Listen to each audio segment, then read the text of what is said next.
and welcome to another episode of the Pixel Related Podcast.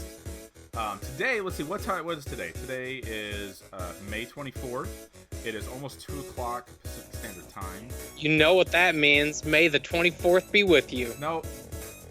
That was a couple. I got it. Yeah, cool. Like, it's a good reference. A couple weeks ago. I mean, it's from a thing called Star Trek. I don't know if you've seen it or not. That's the one with Gandalf. Yeah. Yep. Et cetera. Fake nerd jokes.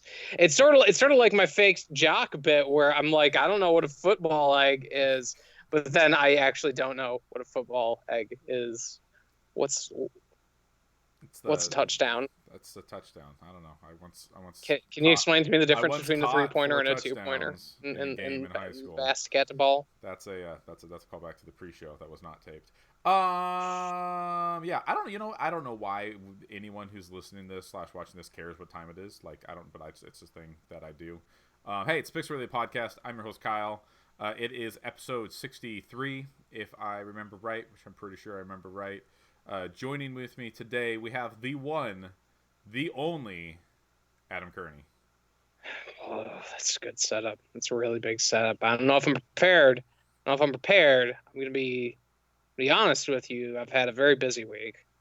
I've got this setup that I'm meeting with my good friend. You might know him, CM Punk. I'm going to we're gonna be in Chicago together. You know, we're just gonna have a little talk, and there might be a couple pictures here and there we take together. But it's a very close personal thing. Yes.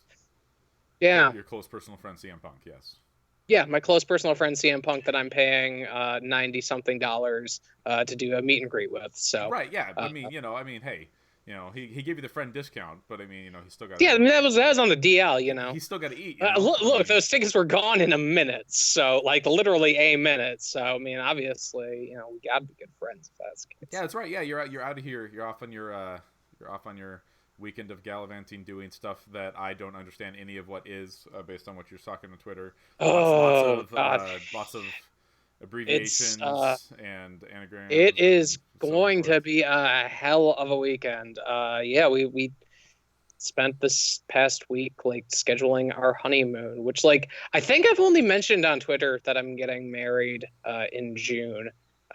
Mostly because I don't really care if my family knows.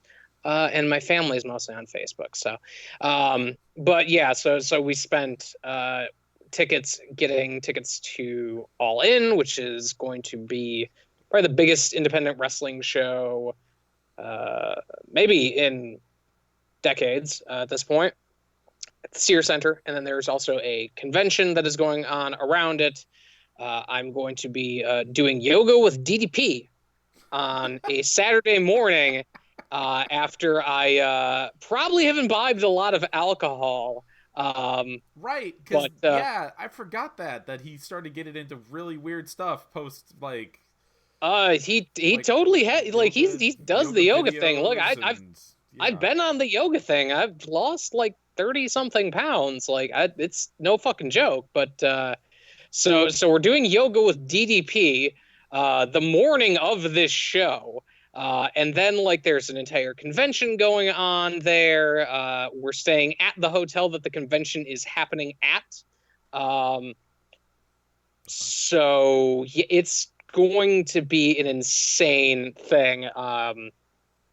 But yeah, that's kind of been my week. So there's not been much time for the video games.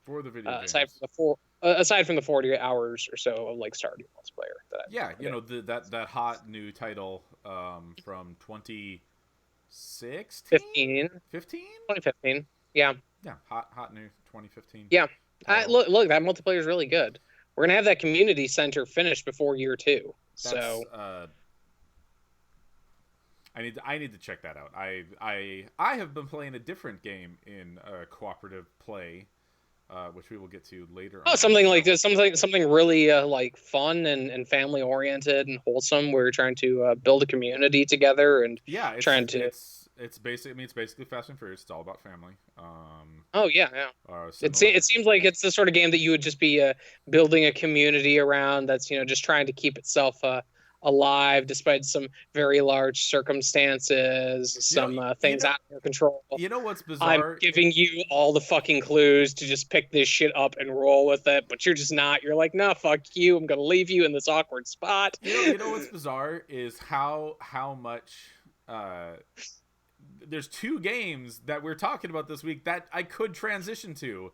That's what's bizarre is that Well, one of them is very decidedly not cooperative. this is true. This is true. One of them's not cooperative.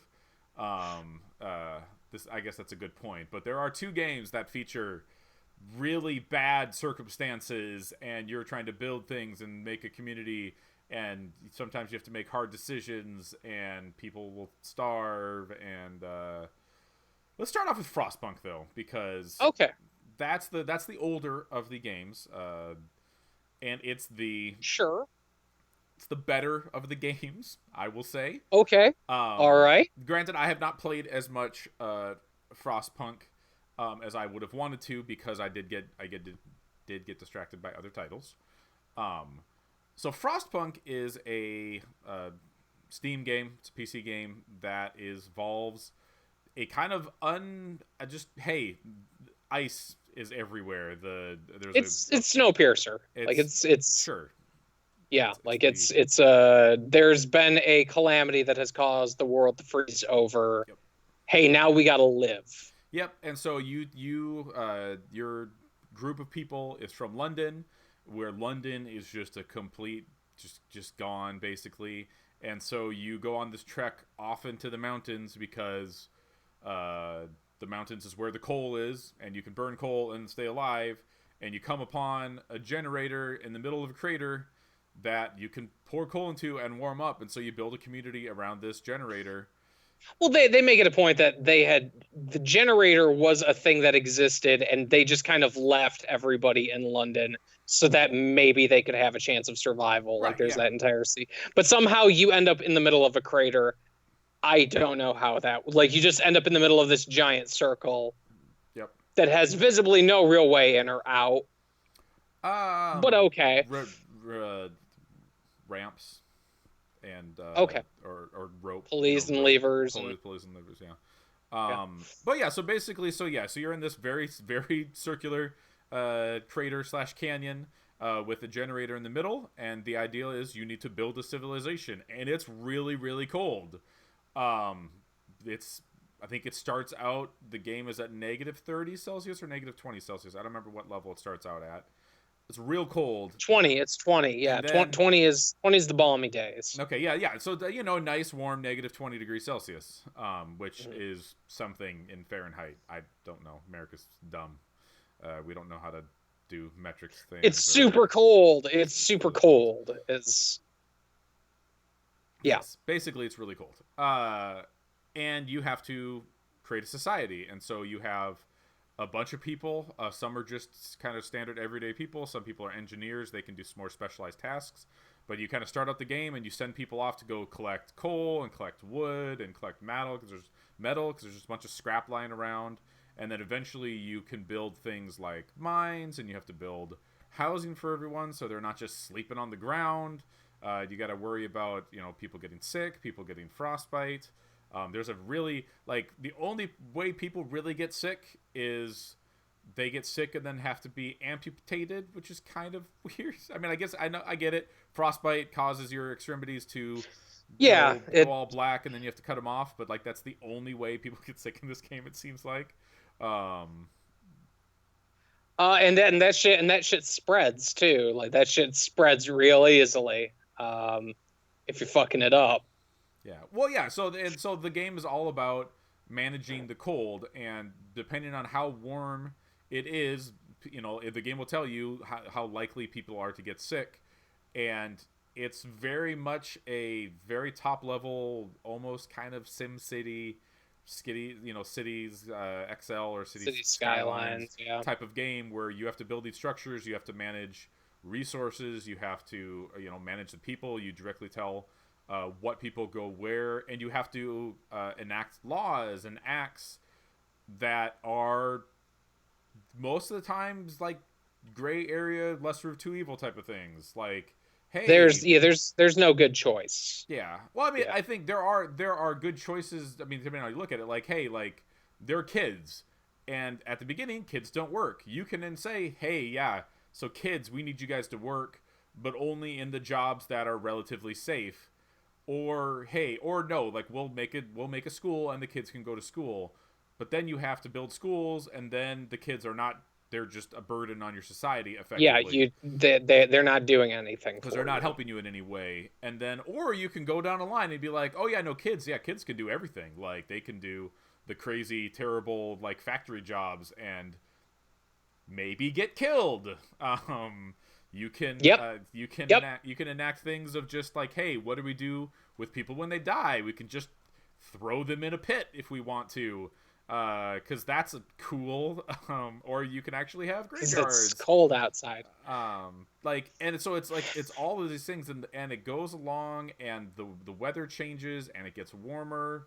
No, it gets colder, and then maybe it comes back to the It same level of warmth. fluctuates. Fluctuates. Like -20 is a balmy day. Like that's a Yeah. day where you can kind of safely shut down the generator during the day. You're gonna be okay. Yep. When it's like, hey, it's -40 during the daytime, you want to have that generator running because people are going to be really pissed, and they're going to also die Mm-hmm. real quick. Yeah. And then, as so the goal of the game is, at least there's some from the main scenario, which there's other scenarios, but the main scenario presents you with is to just survive 30 days. I have not done this. I made it to about halfway through or so, and haven't got a chance to continue.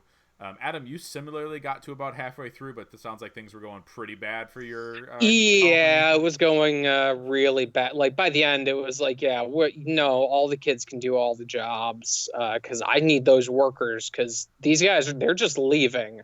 Like this is such a bad place that they're just walking the fuck away. Mm-hmm. Um, so I need workers, which means that your kids they gotta get that paper, Yep. you know. Go out and make me some coal. And it went like it when it starts going bad, it goes really bad really quick in some like powerful ways where I was not making laws until the point where it's like, hey, this thing's come up. Maybe you should make a law about that. Hey, we need more workers. So maybe you put the kids into the pits to have them working. Yeah. Or, Or you know, maybe you hey, say, hey, I can say everyone has to work 24 hours straight in times of emergency, which, hey, guess what? yeah, People don't like that. no, it's a very bad thing. And then like on top of that, it's also like a lot about power management. It's about heat management because you have to have roads that connect off of the generator connected to buildings so that you can get some sort of energy to them or some path. I don't know exactly what their phrasing was. But then you also need to have them in a state where they can just be usable. So they have to be warm enough, which means that they have to be within the heat radius of the generator. So it's like, hey, I built this medical facility, but it's so cold that nobody can work there. So I need to really focus like my tech people on upgrading the range of my generator so that I have this shit that's built that's ready to go and can start as soon as I get that heat range out just that little bit extra. So there's just a lot of like it's a very systems driven thing like of figuring out when the best time to enact laws is, what laws are going to work for your society. Like there's so much depth to that, and it does feel like a lot like a city skylines cities. Like it feels like that sort of a game where there's a lot of management you got to do within it, and there's a lot of levers and there's a lot of buttons to be pressing. It's also a very slow game because you're surrounded by a bunch of snow, and it's not like you just got a snow plow out there that you can just sort of pummel through stuff. So it's like, hey, there's some coal over here. So your initial time you're going out there, like they're trudging through that like 4 or 5 foot tall snow drift that's in there. And then like even beyond that, it's like, okay, well, now I've done all this other stuff. Now we want to bring in more survivors. So let's build a system where we can go out and get more survivors from different parts of the world. Or maybe I'm a little bit too late for that one, and they'll just find an empty cave with some bones in it. Yep. So there's a lot going on in that game. It's a very, very complex thing, and I think like to wrap your head around is like you kind of have to fail. Like you have to fail, or you need to like be watching people playing it in order to really appreciate what exactly is like what systems you're trying to build and what's important to you. Yeah. Well, yeah, and and there's a giant tech tree of stuff that you can do, and it's all over the place between upgrades to your generator. Like I researched kind of like little mini generators, so like I can put those out by like my coal mine and my sawmill. So it's like people that work out there way far away from the center of the base can still be somewhat warm. Not definitely as warm as inside the center, but like good enough that, hey, we can actually survive. But it's like, hey, but having all of those other generators out in the world uses up a lot of coal, so I have to really have a lot of coal going on. And then you're monitoring people that are out in the wilderness exploring, looking for the survivors.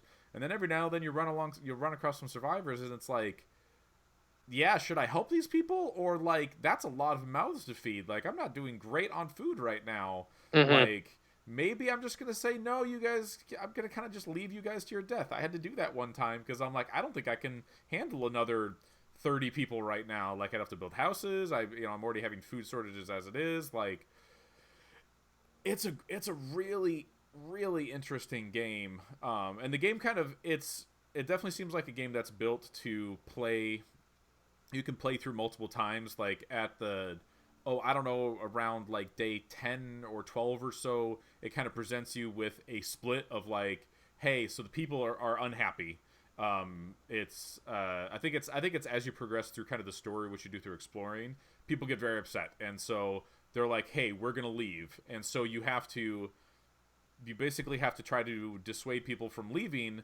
And you can choose to either basically create like a dictatorship government, where you just have like this city is cracking down on people and enacting all kinds of crazy laws, or you can go in the complete opposite direction and go into building churches and shrines and basically do like faith-based stuff, which provides higher morale for people.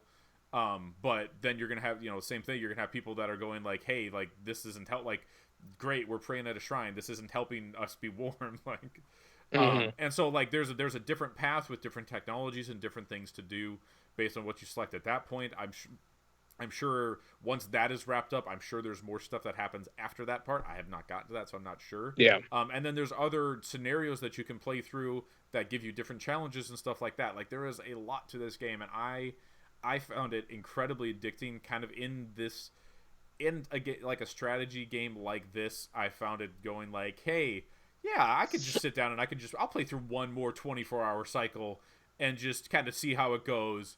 Okay, yeah, that went all right. Or like, oh, okay, we'll do one more. Oh no, now I need to go do this. And I found myself, it was like 3 a.m. and I was like, oh good, I need to go to bed. Like, I'm still playing this game. It's the civilization thing, yeah, like definitely. It's exactly that. It's also by the people who did This War of Mine. Yes. So like I think that's, if you know This War of Mine, like there's the bright and sunshiny. There's no happy ending for, like, I kind of know what the end game is of this, and even knowing the end game, like it still doesn't seem like, it seems like regardless, like, yeah, the best we're gonna do is just kind of survive. Yeah. Which was a lot of what This War of Mine was about. Was just surviving. Yeah. It was the original Just Survive. It was the original Battle Royale, basically. 100 orphans drop out of a plane. Okay. I never played this War of Mine. But I definitely heard that of it is that it was a, very stressful. It's a downer of a game, and this can similarly be a downer of a game, like especially when it's like, hey, you think everything's going good, yeah, like I finally got my our community in like a good spot. Oh yeah, the temperature just dropped 20 degrees. Like, oh good lord, like what am I gonna do? Like where before everyone was nice and warm, like at my hottest now it's fairly cold, and it's like, oh no, like the extremities are very cold and everyone's getting sick and I'm having to amputate people and I have to build more hospitals so that they can go. It's rough. So it's rough so game. Like when I did my first run, it wound up being a thing where I was like, oh okay, like I just got my first person who is like critically ill. I was like, okay, that's one person. I've got a couple medical tents. This should be fine. And then you start seeing that number rise because they put it right there at the bottom of how many people who are critically ill. And it just kind of kept going up, and then it was going down because they were fucking dying. Yeah. And we hit a point where I was like, they're like, hey, okay, we're giving you one last shot. You have to get your hope meter up to 1/4 of a bar. Yeah. Otherwise, your ass is out in 3 days. I was like, all right, let's try this. Oh, everything that I did failed because I'm out of resources and I need to push you guys to go get more of them. But the only way that I can do that is by making guys work 24-hour shifts. Okay. And the like end screen, it's like they decided that killing you wasn't going to be worth the time, so they exiled you. Oh. And the final quote, the last couple of quotes are like, good, I hope he dies out there. And they're like, what does it matter that we exiled him? We're all still going to die. And then the last line is, well, it made us feel better. Oh, it's so fucking brutal. Like, just seeing that, oh, we're all going to die, but we got to send that guy to his death a little bit sooner. That guy will die first, at least. Yeah. It's like, happy game. Yeah. Well, the last thing I'll say about Frostpunk as well is it's a really good-looking game. Every single person in your community, and it's not like there's hundreds and hundreds of people. I think at the point I have somewhere around 80 or something like that, between like engineers and kids and like standard workers or something along those lines, and they're all there. You can see them like when we're like you were saying, Adam, like when they go out in the morning, because it's a 24-hour clock's constantly going. Like when they wake up in the morning, you watch them leave. Create. If you don't have streets, they're making a path through the snow out to where they're doing their job.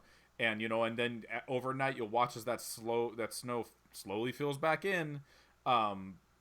It's a really beautiful game. Like the aesthetic. I mean, it's a really dour aesthetic, but it's an interesting, pretty aesthetic. It looks really good. What they do with the snow and stuff like that. Yeah. I always am like it's been so many years. The first one I can remember that was like that was Empire at War. The Star Wars game, where it was like, hey, the big thing with this is that, hey, you can zoom in and you can see the individual units. And that's still a thing that like blows my mind in like these kinds of games, because it feels like in like your Civilization games or a lot of RTS, or not, I guess RTSs, but a lot of strategy games like this, you're kind of using that overhead view. You're kind of only getting like blips. You're just kind of getting a generalized view of it. So like when, you zoom all the way in, it's like, oh my God, like I can see these people, like I can see how they're interacting with it. Okay. That's kind of giving me a little bit of a better idea of, okay, well, this is the problem here. They can't quite get around this thing. Yeah. So, because a lot of that, a lot of this game is city planning. Like there's, as depressing it is, it's like the most depressing city simulator. Like maybe ever. Yeah. But I mean, like decisions of like, hey, like which of these buildings doesn't need warmth, or which needs the least warmth? Yeah. Like the hospital. Well, they can they can kind of sleep in the cold. So if so I really need to have a medical place. Yeah. So they can take a little bit of cold at nighttime, but the medical places, like, they really need that heat, because this is for like my critical people. If my critical people start going, then they're gonna exile my ass. So yeah, like I feel like it is a game that you definitely have to have like either some idea of what you're doing, or you're gonna have a failed run, and you're gonna learn from that, and you're gonna learn what works. I think they said there's one other campaign that's coming soon. They talked about DLC stuff for it already. And it sounds like that game was really successful. Like within their first 24 hours, they had sold like 100,000 copies. Which, hey, a game deserves it. Like it's a really, really, like, between that and BattleTech, like I was juggling those games for a little bit, and man, like there was nothing happy at all going on at that point. Like just between BattleTech, hey, you lost your leg, so now you're going to be limping all for the rest of the match, to, hey, these guys lost their legs, so they're not going to be able to do their jobs. They're going to be limping for the rest of the thing, and then they're going to exile you. Yep. It was a little bit tough. So I think maybe we should maybe move on to something, a little bit happier, like another community game, like a co-op game that involves community. Yeah, and... I'm definitely much happier. You know what's happier than a snowy apocalypse? Mm-hmm. A zombie apocalypse is. That's not so chilling. Actually, not so chilling. It's warm, at least. The weather's nice. Yeah. No, you can get away with wearing a windbreaker in a zombie apocalypse. Like, you can't do that in Frostpunk. The big sweater, poofy jacket, that'll just slow you down, and you'll get eaten by zombies. So State of Decay 2 came out this week. I have been playing it for a little bit longer because we got a code for it. As well as other people have been playing it for longer, because I think if you bought their fancy $50 edition, you got it a week early. Or I think it was Friday. Was it Friday? Okay. Yeah, because that's how it worked with Forza, with Horizon. Yeah. Gears did that. Gears was that same way too, if I remember. It was like the $100 edition. You could play the Friday before it came out. So I played State of Decay on the Xbox 360 way back in the day. Actually, similarly reviewed it for the site. And I really liked it. I really liked a lot of parts of it. It was kind of janky, kind of glitchy, and like it felt like it was missing something. A lot of what they talked about back then, the developers, Playdead Labs, or Undead Labs. I always get them and Undead Labs. No, Playdead is the Limbo guys. Then it's Are you sure? I don't know. I get it confused. I got it confused when I was writing the review too. And had to go look it up because I get it confused with the Limbo guys. They talked about the main thing they wish they could have done with State of Decay was add co-op play. And so that's the main big difference here with State of Decay 2 is they have full-on co-op up to four players, drop in, drop out. It even has a Monster Hunter-esque, like, shoot a flare into the sky, be like, I need help, someone come help me, and it'll just matchmake and find someone to help you. The only problem with that is I was playing it so early that I wasn't really getting anyone joining my games. But I did play some co-op locally with my wife. State of Decay 2 it's got some extra stuff built into it. It's got some new things, but it's kind of just like State of Decay, like a slightly upgraded version of the original State of Decay with co-op added into it.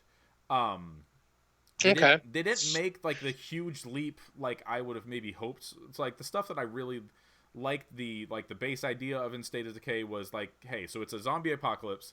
It's a building a community, getting these group of people together to survive.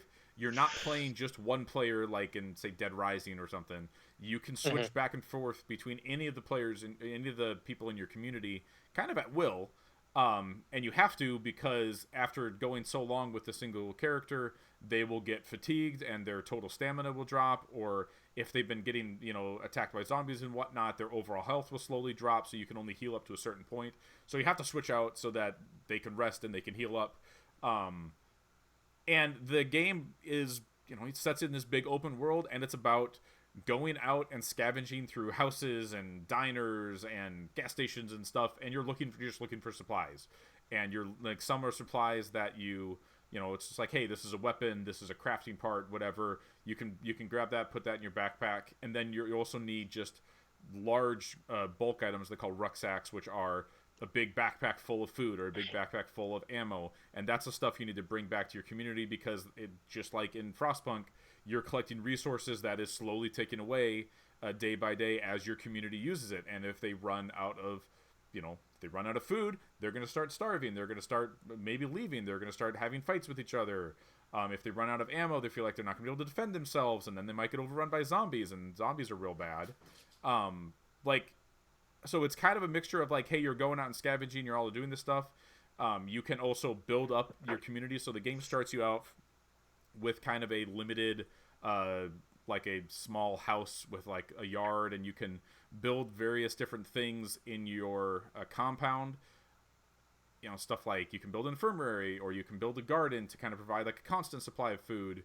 But it's pretty limited what you can build. Eventually, as the game goes on, you can get to a bigger area, which lets you open up bigger things. But you'll never be able to build like a self-sustaining community.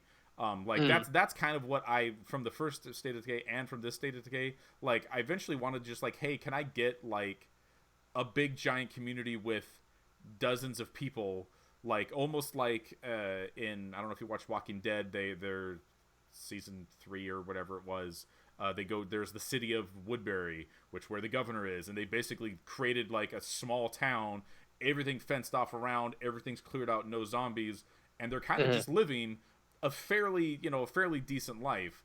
And the game never really expands beyond like, hey, you have this one small area that you can build up, and you can move to a different area, but you can't keep your old place. So if you basically, you're packing up everyone and moving and going to another place if you choose to move to a slightly better area. And I just wish that there was more stuff there with that stuff, with the building up the community, with expanding on stuff. There's also basically no story to speak of. The game kind of starts out with actually pretty decent storytelling. They're talking about there's a new type of disease called blood plague, that there are like pulsating bloody zombies roaming around, and if they attack you, you can get the blood plague, and the blood plague will kill you in like a couple of hours if it's not treated. But luckily, within the first 5 minutes of the game, you run into someone who has the cure to the blood plague, and so thank God for that. Right, yeah. So the game basically, and it's basically the tutorial, which is the really only parts there's really any decent story, is kind of teaching you the mechanics of the game. It's like, hey, blood plague is a thing, and so this is how you can create the cure for the blood plague. And so then teaches you how to get the blood plague, and then it sends you off to go find plague hearts, which are these big fleshy red things kind of randomly scattered around the map that you have to destroy. And then I guess the ultimate goal of the game is to kind of eradicate all of the plague hearts in your area, because it's an open world, so it's this big city. And then eventually, like after you do that first one, the game's kind of just like, all right, go have fun. That was it. That was the story for us. There are other survivors and stuff throughout the world, so it will be constantly popping up like randomly generated side quests and things like that from the other survivors. Hey, this group of survivors, they want some certain supplies, so you can kind of try to build relationships with them. The game tells you that if you ignore other people for too long, they will become hostile and attack you. I never got to that point.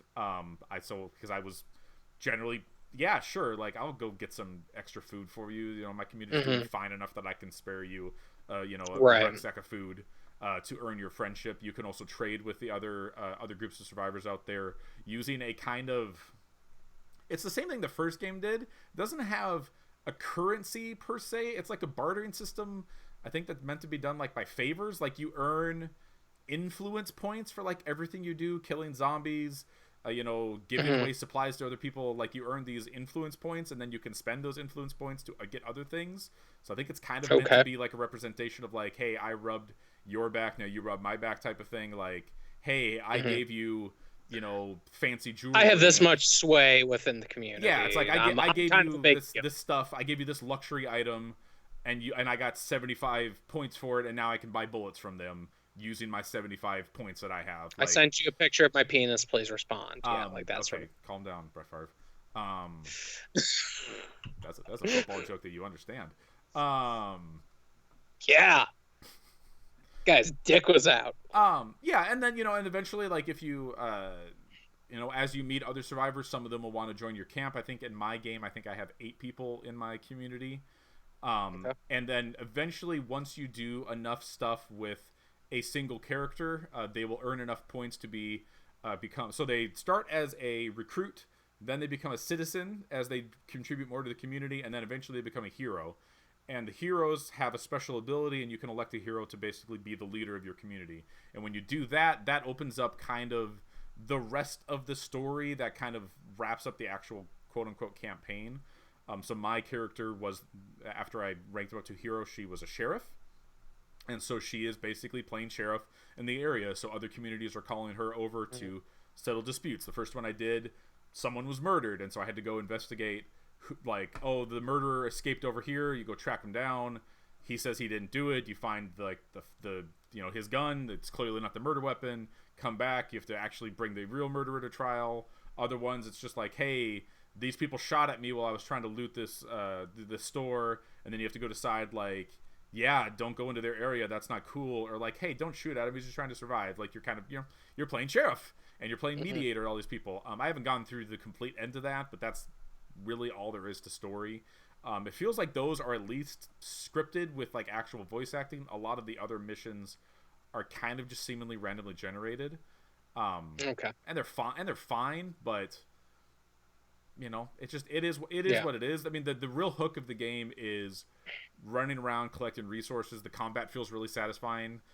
It's very much for the most part, the zombies are fairly slow, not much of a threat on their own, but when there's large groups or when you run into some of the special zombies, because of course there's special zombies, that's where you might run into trouble. So mostly you're using melee weapons. Melee weapons feel good. There are guns, but guns are loud, so if you shoot guns, more zombies are going to show up. Pretty straightforward. Yeah. So okay, so you had mentioned the big change with this one is the co-op. Cool. Yeah. So like, how does that does that make it feel like it's like easier? Does it feel like it's scaling with that, or is it like very clearly designed to be this multiplayer thing if you're just playing it single player? Like, how does that work when you're playing it co-op?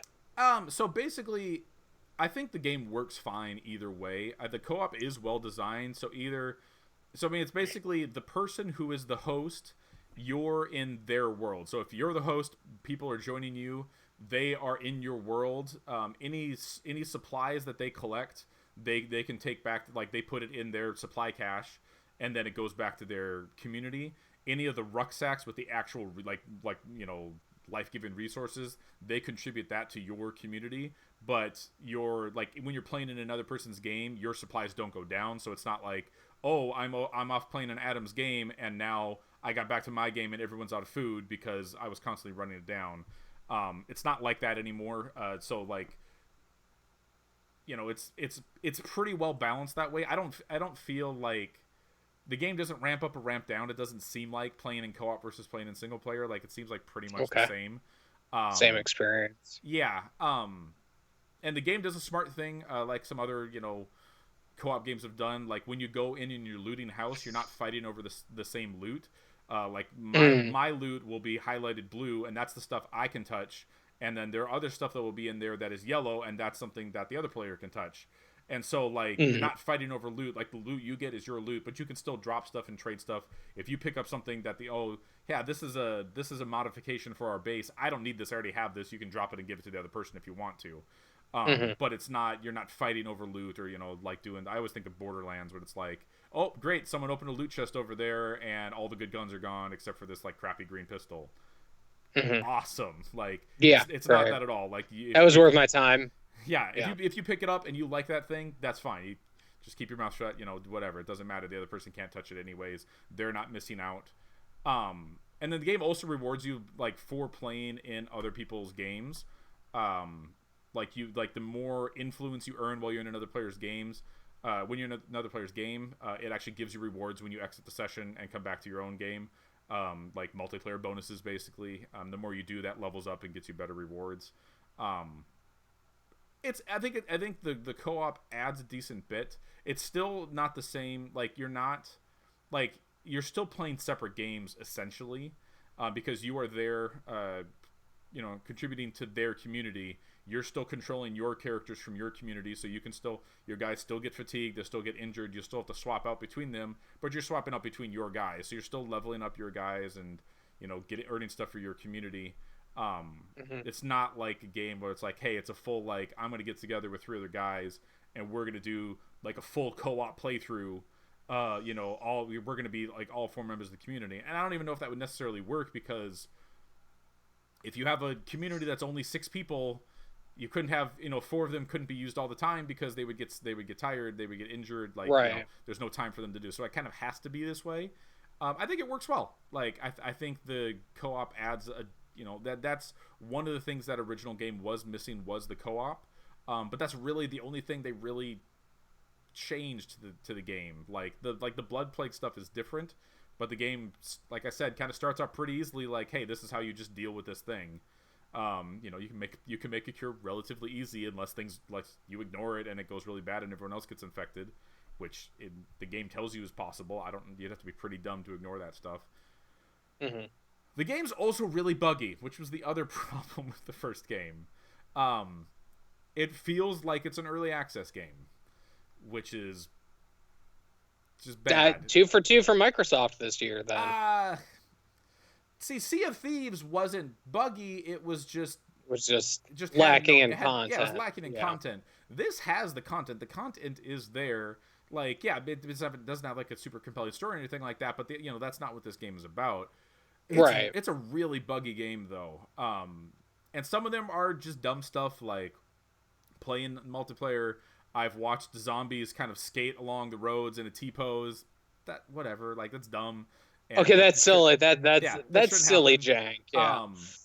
I've gotten caught in, like, you're like jumping up and climbing rocks and stuff like that, and I'll get stuck, and you'll kind of just be floating, spinning your feet, and the game knows that that's going to happen because it has a built-in get me unstuck thing in the menu that you could just go in and hit a button and it just zooms you back like 5 seconds. Like, that shouldn't be in the game. Like, that seems like you shouldn't need that in your game. Yeah, that's a major cop-out to just be like, hey, look, we know you're going to get stuck at some point in our geometry, so we just put an option to kind of just kick you out of it in case something like that happens. Like, joining people's multiplayer games, I've spawned inside walls and stuff like that, which is, again, it's not that big of a deal because you just switch to another character, you respawn again, and it's no big deal. I've had actual game-breaking problems, though, playing it. I had a point... So, if you're playing a co-op, obviously you have, real-life humans with you. When you're playing solo, you can just have an AI-controlled character come with you, which is good because you can only carry 1 rucksack at a time of goods, and so having another person with you means you can just carry twice as much stuff. You could also bring a car with you so that you can just load a bunch of stuff into the trunk, which is super helpful as well. I've had my AI-controlled character just disappear. Like, on the map, there's an icon that's a little diamond that shows where he is, and the map shows he's right next to you, but he's nowhere to be found. And when he's there to help you fight zombies and to help you switch to so you can carry stuff, pretty important. Kind of ruins the point of having him with you. And I only was able to fix that, it's happened a couple times, by going back to my base and switching to a different character, and then he just miraculously appears.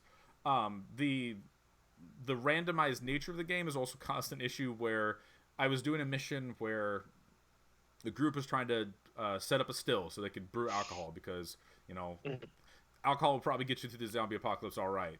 And so we were going to a place, and we needed to get like potatoes or whatever, mash or whatever it is, the stuff, or hash, whatever the stuff you use to make alcohol. I don't know. I'm not a brewer. And it was a place that I had already... Well, see, what you gotta do is you gotta make the still, and then, like, you can find, like, some grapes, or if you, like, farm stuff, right, like, you can have, like, okay, well, I'm gonna get blackberry wine, and that'll sell for better, and that wine's it's a different game. It's different. But no, so it's... it's like, so it's a scripted mission of some sorts, but like the locations it sends you to like go look for stuff is randomized, because it sent me to a place to go look for stuff that I'd already cleared out. So I should point out that the game, it's limited resources. Like when you clear out a room and you get like a house or a building, that's gone. Like you can check that off the map. Stuff is not showing back up there again. Oh, okay. So it sent me to a place that I'd already cleared out, and it was like, yeah, deliver these goods to the girl. And I'm like, there's nothing here. I've already searched this entire place. I can't, like, I just couldn't do that. You can't repopulate that. Yeah, you're screwed. I just exited out. I'm hoping that, like, maybe if I exit out and come back in, because it seems like if you're in the middle of a mission and you exit out, it doesn't, like, it starts you over at the beginning of that mission again, is kind of what it says. It says, like, partial mission progress will be lost. So I'm hoping that when I reload that up and try that mission again, it will send me to a different area, and maybe I can complete it now.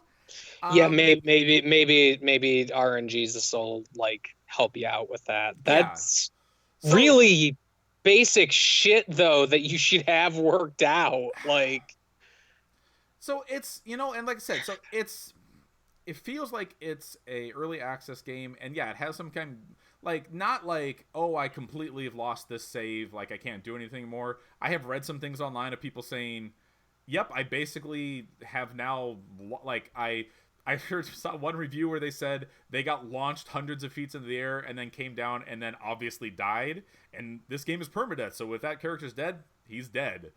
And they're dead. Like, that's a pretty messed up thing to have happen in games. Like, there's just there's a lot of jank in this game that's for it's a $30 for survival game. Like, it's super critical to not have that kind of jank to it. Yeah, and they're selling it as a $30 game.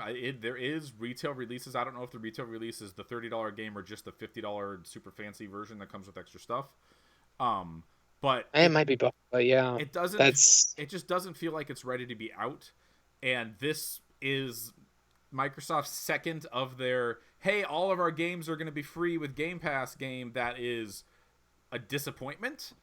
And that makes me real worried for Crackdown 3 coming out whenever it does this year.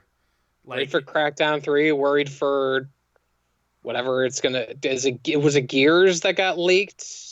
Or was it a new Halo? I think it was Gears that got leaked. That Walmart, the Canadian Walmart leak, that was another Gears. It's, you know, there I will still say there's something to this game. Like, just the act of running around, going through a house, clearing it of zombies, bringing stuff back, like that loop is fun, and the combat is fun, and playing in co-op is good times. And like, yeah, I kind of want to play in this map and clear out all the plague hearts and get to the end of whatever the sheriff stuff is, because supposedly there's some end game stuff is with the story that maybe is a little bit more better story stuff.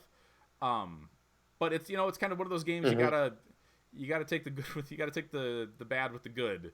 And it could have been so well. much Speaking of games where you have to take the bad with the good. Adam, you said something to me that I, honest to God, never thought I would hear you say regarding Destiny 2, the Warmind expansion.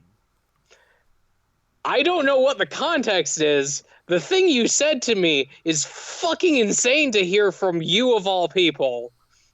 But you've played it, so yeah, why don't you explain? Well, what was the thing that I said that piqued you so much? That you played one mission that made you not interested in ever playing Destiny content again. That was the thing. Oh, okay, that was, you know, I maybe was over. It was. So, like, look at that, the Tuesday or whatever it was when they launched that, like, I'm like, yeah, Destiny 2, let's go back to this. And I played through the first, like, campaign mission, and I was like, okay, yep, that's Destiny 2, all right. Like, that's exactly what I thought it was. And then I put it down, and I did go back to it this week. I went back to it, I think Tuesday. So basically, like, I played that first mission, and that should tell you all you need to know about, like, how interesting what they set up is, because it took me a week to actually go back and play more of it. they just haven't done any. They haven't done anything to that game to like really make me want to go back to it all that much. Like, I did play more. It's kind of because I'm in the middle. I don't have anything to play a ton right now. Kind of in between stuff.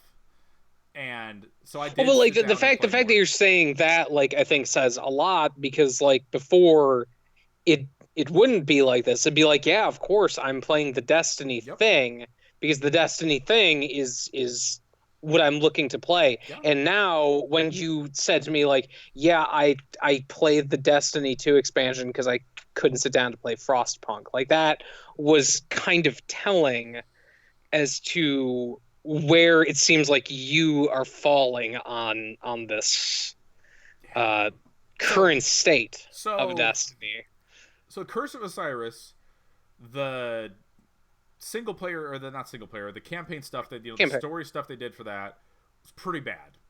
I thought, like, not like the Destiny 2 main campaign was like some amazing, groundbreaking thing, but it was very entertaining, I thought.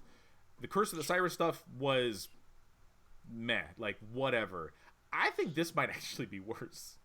Oh Jesus! They try to set up this thing, and it's like an hour and a half long or something like that. It's not a super long story, but they try to set up this like, oh, you're going to Mars, and the Hive are active on Mars, and there's this giant worm thing that's a threat, I guess.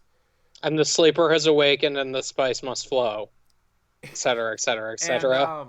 And so it's about Warmind. It's about Rasputin, which with the stuff with Rasputin in Destiny 1 was some of the more interesting parts of that game. Like I'll never forget the part. I want to say, I don't know which DLC pack it was in. Might have been the first one, where like you go into the bunker and the door, and you're like, how are we going to talk to Rasputin? And the doors just open, and it's playing this like classical Russian music, and it's like, oh, like they set some like real atmosphere, and they've done some cool stuff with Rasputin. Well, they even set that stuff up in 2 pretty heavily, if I'm remembering. There was like one of those little side quests that was like, oh, like that. It was very clearly a teaser for one of these DLCs where they're like, oh, shit, something's going on with the Warminds. Yeah. We better be prepared, because it's not going to be good. Yeah, and so this game is, or the DLC is, hey, yeah, that's the Warmind, and this giant worm hive monster thing is like the greatest, is the craziest, greatest threat that we've ever faced. Which it's not. At least nothing in the context of what I played made me believe that, compared to like Oryx or anything like that, but hey, whatever. And so you need the Warmind's help. Zavala doesn't want to use the Warmind because he doesn't trust the Warmind, and the new character they introduce is Anna Bray, and she she has a connection with the Warmind. She understands Rasputin, and like at the end of the thing, spoiler, you kill the giant worm thing.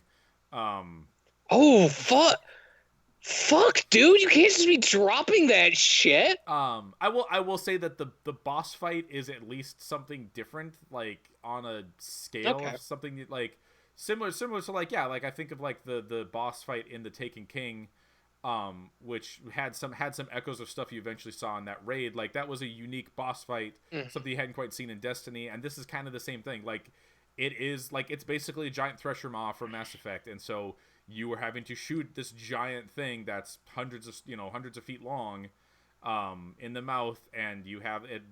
Rasputin gives you this kind of like special ability called a javelin, which you throw at it, and it's super powerful. So you kind of use that, and it's a unique boss fight. But it's like, it's just that it's like, oh yeah, okay, so I guess that's over, and then you have a quick cutscene where Rasputin is there, talking, and he's talking about how he's free. He's not going to be, he's going to protect humanity, but he's not going to be directed by or controlled by anyone else. There are no chains on me, and then it turns out that they make another one that's way better that should have actually been called Destiny 2 Warmind. And I think that was the end of the campaign. I'm still not 100% sure. I'm definitely doing other Okay. things.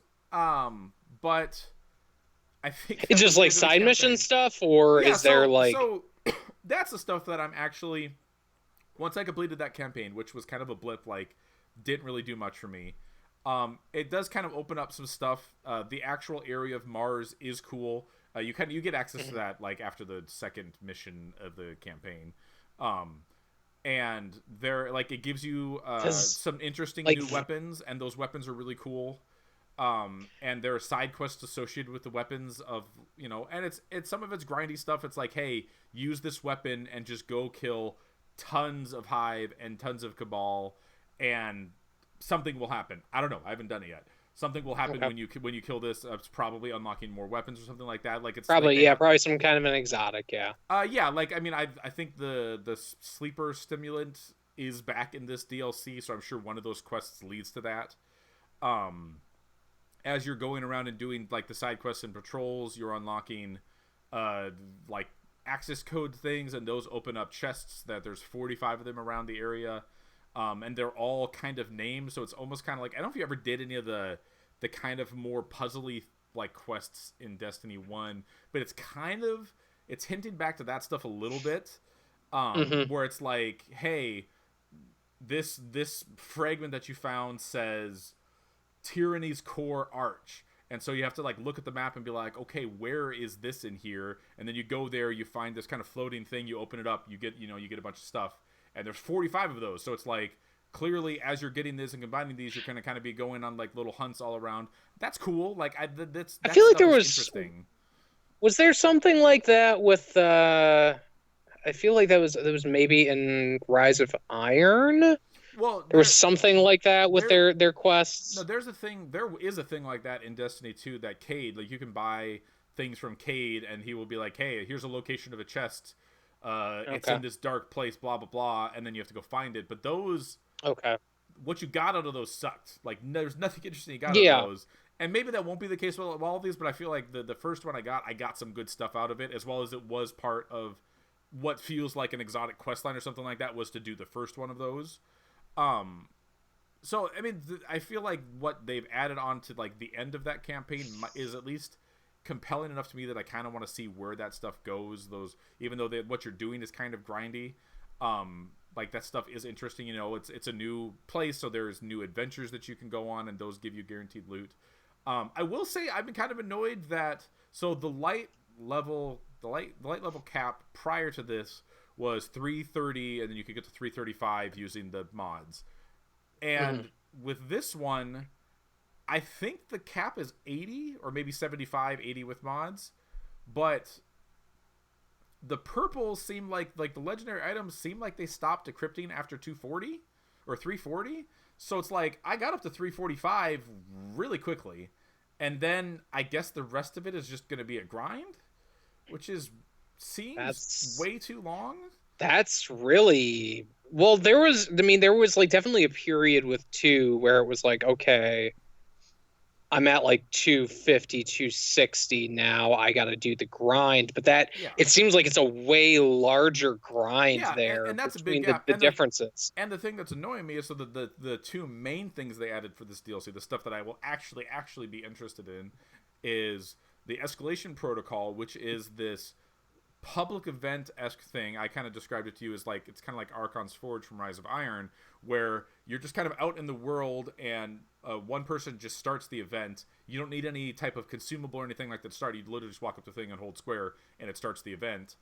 And that up to 9 different people can be there at one time, but you're still limited to fire teams of 3. So you kind of have to, if you have a group of 3 with you, then maybe you will run into other people that will also be doing it, and then you can do it. That is a light level recommendation of 370 from what it says when I'm being killed by these things. And again, I'm 345, so it's like That's a lot. That's a lot of work to. that's a big jump. But I think I have like one item that's not. I think I have like something that's like 347, and that's it. And so I'm looking at it, and I'm stepping back, and I'm like, I have to go through the same grind of, okay, do all the public events on the thing, the highlighted planets. Go run the Crucible quest line because you'll get an Ingram out of there. Go do the 3 heroic strikes because you get an Ingram out of Yeah, that do your checklist. weeklies, do your dailies, do Yeah. yours. So that checklist Yeah. again to like slowly approach that level, unless there's something I'm really missing, that seems like what I have to do. The escalation protocol seems really cool. So like I said, it's a public event. So I just strolled upon it like right after the second mission that I did. I just strolled upon a group that was already in the middle of one, and it's this thing where it's a timed mission where you'll have various different waves. So the first wave's like, hey, kill, X amount of hive. And then the second one's like, hey, you have to go to this area, you have to stand on this platform, you have to shoot these crystals to stop the hive from spawning. Okay, then boss spawns and you have to kill that boss. And then it's like you do like 4 different waves, and then you're clear of that round, and then you can go to a different area and start the second round. And the second round was like, hey, say, like do this thing. Okay, second round is, hey, we're gonna do one of the normal public events. Like we're gonna drop like the big fiery drill thing that you have to shoot the things on. It's like you have to complete the public event and you have to do the heroic version of it within the timeline. And like the stuff that they're doing is really cool, how they're kind of just mashing things together. It's like I said, I'm way under leveled for it. So like when I was playing it, I feel like I'm not contributing at all because I'm way under leveled for it. But like I can see the cool thing of it. And from the people I've talked to, it seems like it's a really cool thing. The main complaint is there's no easy way to just get a group of people in there and doing it together. It's not like the raid where you can just make a group of 6 and fly in and do it. Like you kind of have to luck out. And that was the thing that was nice about that was the thing that was I guess you'd say the similar thing with Archon's Forge. Like I thought that Archon's Forge was really fun when you had a group of people and it was like, okay, you gotta work all together and make sure you're watching each other's backs. It's kind of, just like a wave thing, but it's enjoyable. But it also really required you to have like a pretty decent squad of people there.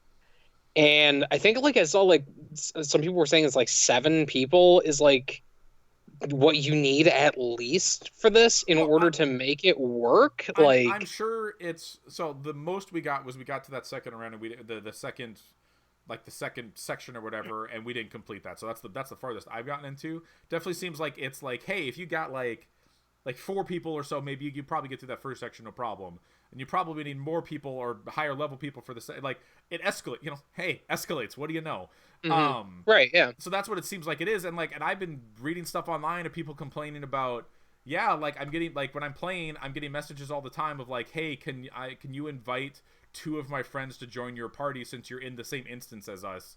And then or they're like, hey, can you let 2 of my friends join you, and then can you leave so they can invite another friend? Like that's a real shitty thing. I still don't understand how they don't like how it is that Destiny is like this MMO that doesn't get MMO shit right. Like that should be always popular. Like it shouldn't be a thing of I have to gather folks around for the new thing that is, from everything that I've heard, the best content of this DLC. Like I shouldn't have to like go out of my way to do that. And like granted, like that's similar thing with the raids and the raid layers where it's like, okay, you got to get a party together. But that's like it's crucial to communicate. Like here it doesn't seem like communication is necessarily the thing. It's similar thing to like Archon's Forge where you got to go kill a bunch of people and you got to go do these specific tasks,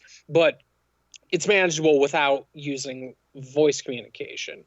It is insane to me that they still like they've somehow lucked into like one of the biggest and also simultaneously one of the worst MMOs. Like they don't get it. Like there's so much good shit there, and then there's so many fucking stupid things that they do. The question I want to ask you coming out of this, I know you're a humble monthly subscriber. Yes. And I know that you have Destiny 2 on the PC now. I do. Now. Do you think, knowing what you know about year 1 of Destiny, of what's come out so far, and we're assuming there's not going to be anything super large until the fall expansion, probably. Maybe some events and that I'll sort say of stuff. I don't remember if it was talked about or if it was just leaked, but I think they said something like there's an Age of Triumph thing that's going to happen this summer, which if you remember, they've done similar things in the past. Yeah, It's yeah. basically like, hey, here's a checklist of all the stuff from year 1 of Destiny 2 that you can go through and get special rewards and stuff like that. So they're going to be something like that over the summer. That's going to be a free update, I have no doubt. So my question then is, are you going to make that grind again? Or are you just going to stick with PS4?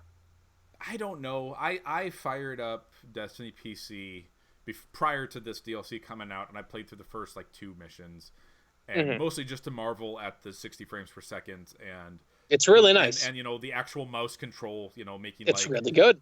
Aiming and stuff that much easier. And I was like, yeah, this is really good. But man, yeah, it is. It would definitely be a grind. I mean, I also do not have the DLC, so I know at some point I would be missing some of the content that I would want to play if I was really going to grind up and get up. I don't know how they're gating it as far as if you have DLC or don't.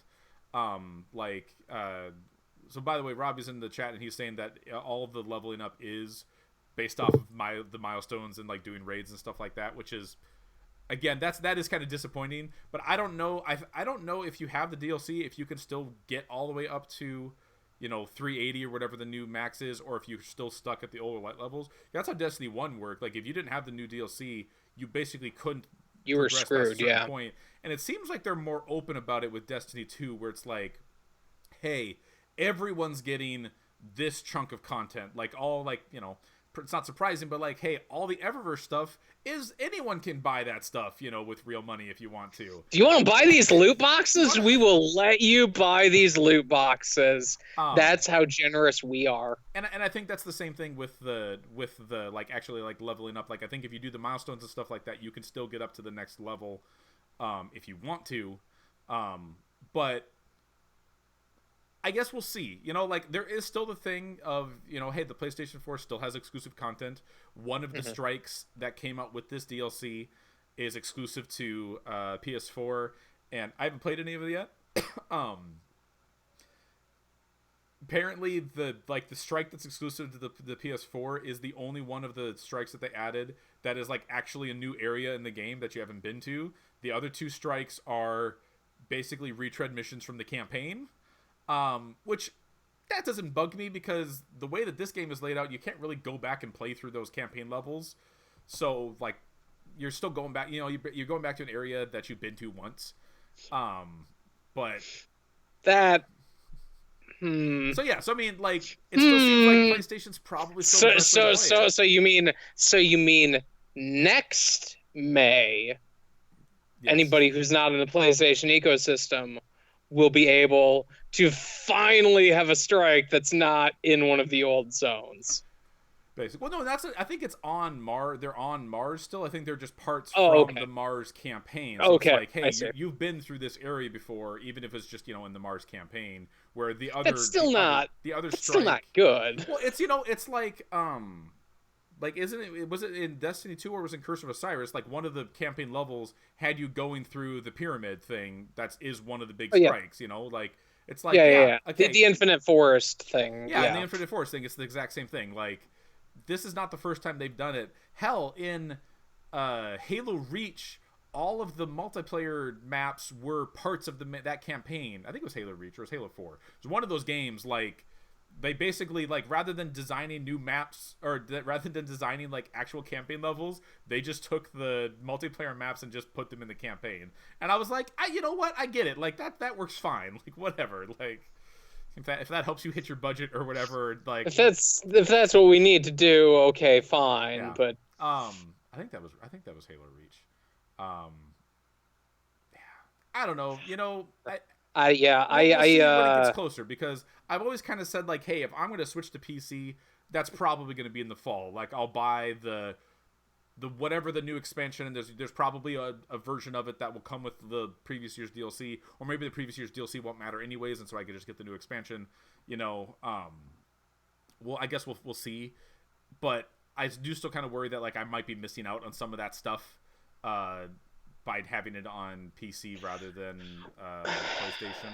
Well, yeah, and that was like the thing when we went over to PC, when we started playing, me and my fiance started playing it together, was like it's really good. It runs 60, mouse and keyboard works really fun. I'm having a better time with it, but I don't want to do that grind. Like there's nothing there that's making me go, okay, it's really worth it for me to keep doing weeklies in this or dailies or like any of the challenge shit. There was very minimal reason I felt like to go do that. And with what you're saying, like it kind of seems like that's pretty similar at this point. And maybe whatever the fall expansion is, like maybe that'll get me to power through some of that stuff. But fall expansion's gonna be like sounds like they're gonna either change the weapons or gonna put the weapons back to the same way they were in Destiny 1. Like they're talking about like weapon slot changes, which means they might go back to primary, special, heavy versus the what they have right now. Yeah. There's gonna be pretty significant changes, which that like this. I mean, this feels like whatever. This is what they had designed. When Destiny 2, they were working on this stuff when Destiny 2 was coming out. So this is kind of like, this isn't based off of community feedback. Like this DLC pack is stuff that they probably had in the pipeline, like the stuff like the raid layers and what. I've no doubt they were already working on that stuff, what that is. And I don't know. I haven't seen the new raid layer yet. I thought the last raid layer was good, not great, but good. I'm sure the other one, I mean, that's my favorite content in Destiny 2, and so I probably at least want to get up to a high enough level that I can go mess with that, beat it, or at least, play around with it a little bit. Yeah, so we have Robbie's in the chat. Yeah. He's saying that the player base on PC is really small, and that's what I would worry about, because I feel like I've heard that like if you're trying to get out there and you're trying to like do LFG groups or get in a clan or something like that, like it's going to be a lot more difficult. It's going to be more difficult to do some of those like 9-player, 6-player content stuff. And like my clan on PS4 completely died since we last logged in. You're in the same clan as me. So am I? I don't know. A bunch of people got kicked out. Like at one point, like we went down to like 50 or 40 or some shit. I think it's in the 40s. One of the clans got like renamed because somebody went rogue in this fucking group of weirdos. Like this whole thing went so ass up. So I need to go, like if I'm going to keep playing, I need to go find a new clan because so I'll give you an example. Like when because I need you all to do your weekly shit because I need to be able to get Destiny 2 launched, and I was in that clan. Like when they open up the clan stuff, like they hit like the weekly milestone like the day the reset hits. Like before I could like get in that evening to play anything, they had hit the clan milestone. It's Thursday, and they're not even. I don't know if anyone in that clan is still playing. I need to go find myself a new clan if I'm really going to get back into Destiny, and I think I will, at least just to the point to check out what's going on with the raid layer, and that's probably it. I mean, but there's also not a lot coming out. I mean, we're gonna have Detroit comes out tomorrow. Oh man! Holy shit! I just blow your mind. Holy you forgot that was coming out tomorrow. Have you seen what's coming out from that fucking game? No, I have not seen anything. I know they put out a demo for it, and I haven't even touched that. So. Oh my god! Is it real bad? So reviews hit, and like David Cage, being the subtle individual that he is, like the robots, they have to sit at the back of the bus. They have their space in the back of the bus, and then we have a level. It's called Railway, and in Railway, they help the robots get to Canada up north, which is very friendly to the androids. It is the most embarrassing bullshit that David Cage, I think, has ever. There's a press X to pain button. like to feel pain, or hit the triangle button to say I have a dream. The fuck is wrong with you? Oh my god, it's so embarrassingly bad. Like to the point where I'm actually interested I in was gonna it. say, Like I think that's the you've turned thing. me. I was over here, and now I think I've come all the way to the other side, where it's like I was like, maybe it will be good and interesting, and went all the way past from not interested to maybe it will be bad and interesting. I Um, would like very, very heavily recommend looking because some reviewers, I think like Alex Navarro said like one of the endings literally made him like howl laughing because of just how ridiculous it is. There's straight up a sounds real good. press X to feel emotions button. That's a thing that happens in this man's shitty game. Man, And like, man, you thought like Deus ooh, Ex was like hard-handed with their like robot but apartheid stuff? apartheid, yeah, no. Yeah, Uh David Cage said, yeah, "Hold yeah, my like beer." there's an AV Club review out for it that's also like really well written. Like there's just I'm it it was the thing where before this I was like, of course I'm not fucking interested in seeing David Cage's shitty take on racism, and now it's like it's such a bad take that I kind of want to see it. Like, you ever seen a take so bad that you immediately go to sleep? Like, it's that sort of a take. Um, Yeah, I mean, so anyways, what I it's was trying to say is that game comes out tomorrow, but that is basically it until September. Like, I don't know if there's much else coming out in between. I mean, like, as far as like big like single player, like like Mario Tennis is coming out. That'll yeah, probably be like interesting. there's like Mario Tennis. There's There's something else. I mean, there's some other Nintendo stuff that's coming up over the summer, but like, as far as like big games, there's nothing really coming out until whatever this Destiny thing is. To be honest, and yeah, so I potentially have the time to get back into it and play up to and do the raid and maybe mess around with some high level escalation protocol stuff. Mostly like, because I have nothing but else to do. the fact that you're like really like I could maybe do that. I think like is the most telling part of it though, because like I got other games that I could be playing Yeah, right that's true. now, like That's that, true.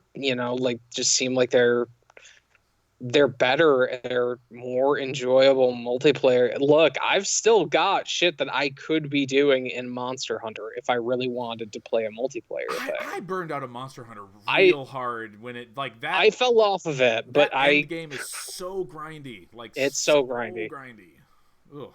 Yeah, I fell off of it really hard, but I think I went back. I went back for the Mega Man event, to get the Palico Yeah, armor. so did I. So did I.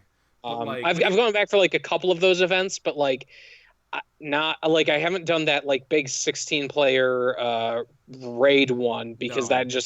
that seems like I'm going to fuck that up for everybody here, and you're all going to hate me because it's been months since I've played and I chose the fucking gun lance, and the gun lance is not a simple thing to remember exactly how it works.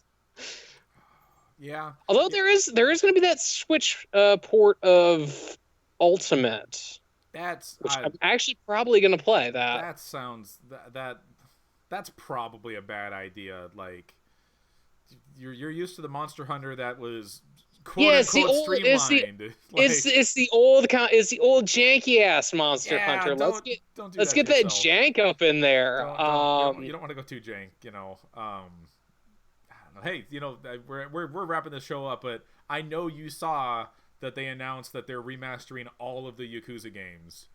Yeah, I did. They're 90% done on 3. I'm so fucking amped. It's great. There had been a rumor like a while ago. I guess it wasn't really a rumor. Sega was sending around like some surveys that were like, "Hey, would you be interested in a remake of the 3 that were on the PS3?" And I was like, "Yes, I absolutely would." Which like it seems like these games have been lucrative enough that like yeah, of course they're going to do that. I mean, of course, they finally found a U.S. audience for that stuff in a grander yeah. sense than they had on the PS3. It only makes sense. It's a way bigger audience than they've had for like any of them to this point, which is awesome. Like I think those games are great. Super excited to play them, but those are a ways off because we still got to get Kiwami 2 over here. And then we'll get 3, 4, and 5. There's also like the Fist of the North Star game that team made. That who the fuck knows what's happening with that game? Wasn't there a zombie one? Wasn't there like a Yakuza Z or something Dead Souls, yeah. There was Yakuza Dead Souls. I think I technically own every Yakuza game PS3 on the PS3 except for 3 because at some point they've all been free on PlayStation Plus. Okay. Including Dead Souls. That might be true. I don't at some point I stopped like going into the app and checking off the PS3 and the Vita games because just being realistic. I'm not going to hook up my PlayStation 3 probably ever. Like, it's just not going to happen. I would like to go out and get a Slim and just have it. Just to be like, yep, it's here. If I want to do anything with it, I can. I have the option. My PS3 that I've got, I'm afraid if I leave it plugged in for like an hour or longer, it's going to burn down our house. See, that wouldn't be. I did that near the end of the burn down your house. PS3. No, I got a Slim. I had a launch PS3. I had done all of the backwards compatible PS2 stuff I was ever going to do. You know, I played through like it was dumb. I got it, and one of the first things I did was play through God of War and God of War 2 again, and then like a year later, I think they did the re-release of those in HD, and I'm like, well, that was unnecessarily for me to go to. Yeah. But yeah, mine eventually started sounding like a jet engine, and so I'm like, I need to not have this anymore, and so I sold it, and then I got a Slim, and I got like the Infamous games and like the Uncharted games, and I'm like, it was like $30 difference or something like that, because hey, those launch PS3s are a fairly rare commodity, you know. So so that is what I have sitting in my shelf in my bedroom if I ever decide I want to plug it back in. But you know, it's a pity. I mean, there's you could always just subscribe to PlayStation Now and just play those games on your PS4. Yeah, just stream them. Streaming is the way of the future. Look, Resident Evil 6 or Resident Evil 7 is getting a streaming version, which is actually the worst way to play that. Yeah, did you not? I heard that. It just makes it. Yeah, the Switch is finally getting Resident Evil 7. You just repeated it. It just still makes no sense. Yeah. So my fiance was kind of trying to explain like why it sort of makes a little bit more sense over there, because their internet rates are faster, but there's also not really Wi-Fi. You're kind of just using your phone, I think, as like a mobile tether thing. True. So like you're using like what is essentially better internet than we have, but also, yeah, playing that game on the Switch sounds actively like the worst way to play it. And I've played that game 4 or 5 times at this point, and I have like less than zero interest in playing it on the Switch. It's like the one time that I'll say I won't be playing this on the Switch. Well, I mean, that's just maybe it'll be fine. It just seems like a really weird. I mean, it gets you like all the DLC, but it's also like only a rental. You only get it for 180 days, I want to say. Oh, I had not heard that. That's bizarre. Yeah, no, it's a rental thing. It's $20. Oh wow. And it's like everything, but it's such a weird way to do that. Huh. And like again, playing that thing portably just sounds miserable. Like fighting the fucking molded on my Switch with the 2 little tiny no. I Just get a Pro controller. It's no different than playing it on your PS4. Oh, what? You can already play it Well, on your I could just PS4? play it on my PS4. I could just play it on my PS4 in VR. Honestly, the best way to actually play that game. And by summer, you could probably, like, maybe even now, you could probably pick up a copy of Resident Evil 7 for less than $20. So... yeah, totally. So, I mean... I don't know who this is for. I don't know. It's a weird... Anyways, let's get out of here. We need to. Video games. We're ranting about video games. We weren't going to do any news today, and we ended up doing like 20 minutes of incidental news. I mean that's just how things go. Did you hear there's a woman in Battlefield 5? Shock of all shocks. I don't know if that's historically accurate. I mean, but it is, but it's like provably historically accurate, though. Sorry, I was trying to be the internet for a second. My bad. Don't be the internet. Don't be the internet. Never be the internet. All right, yeah, we're gonna work on getting out of here. As always, you can find us on our website, which is pixelated.net. We have a review up for State of Decay 2, if you are interested in checking out what I had to say about that. As we teased on our last episode, Adam has put up reviews for BattleTech and Dragon's Crown Pro. I forgot what they called their HD version of it. Yeah, well, I'm sure we will have more stuff coming along. We are getting nearer and nearer to E3. The next podcast we do will probably be some sort of E3 prediction discussion Pre-3, show. Pre-3. Pre-3? Pre-3. I don't like that. I don't. I mean, I like it, so I'm gonna keep saying it. You can also find us Pre-3. It's like pre-me on YouTube under Pixel Related, under Twitch under Pixel Related, and always send us feedback on Twitter at Pixel_related. Thank you so much for joining us today. I'm Kyle. That was Adam. We will see you next time.